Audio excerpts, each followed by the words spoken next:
Corona एक बार फिर से डराने लगा है, क्योंकि जब भी किसी की मौत होती है तो एक बार फिर से वही मंजर याद आ जाता है, वही वक्त याद आ जाता है जो 2020 में आया था।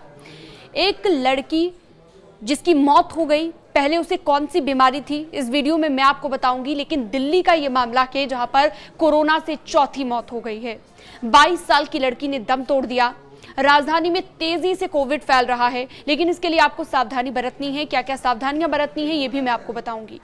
दिल्ली में बढ़ते कोरोना के नए मामलों के बीच मरने वाले मरीजों की संख्या बढ़ती जा रही है और अब कोविड से चौथी मौत हो गई है 22 साल की लड़की की। बताया जा रहा है कि लड़की को पहले से टीबी था और लंबे वक्त से वो इससे ग्रसित थी, लेकिन बाद में जब कोविड हुआ तो कोविड ने उसकी जान ले ली। राजधानी में इस साल मरने वालों की संख्या 4 हो गई है, लेकिन इस बार अगर दोबारा से हालात बिगड़ते हैं तो आपको डरने की बिल्कुल जरूरत नहीं है, क्योंकि अस्पतालों में पर्याप्त व्यवस्थाएं हैं। ये मैं नहीं कह रही, बल्कि दिल्ली के स्वास्थ्य विभाग ने ये बात क्लियर की है। कोरोना के इलाज के लिए अस्पतालों में पर्याप्त व्यवस्था की गई है, साथ ही निजी अस्पतालों का भी सहयोग लिया गया है।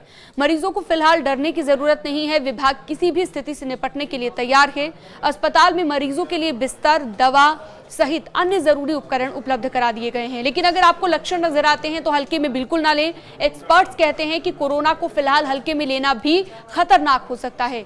यदि लक्षण दिखाई देते हैं तो सतर्कता बरतें और ऐसा करने से घर के बुजुर्ग और गंभीर मरीज सुरक्षित रह सकते हैं। डॉक्टर का यह भी कहना है कि कोरोना महामारी के बाद या फिर देखने में यह भी आया है कि लोगों में छोटी बीमारियां भी लंबे वक्त तक चल जाती हैं, जैसे खांसी, जुकाम, बुखार, सांस लेने में दिक्कत। अगर ऐसी कोई भी लक्षण आपको नजर आते हैं तो डॉक्टर की सलाह जरूर लें।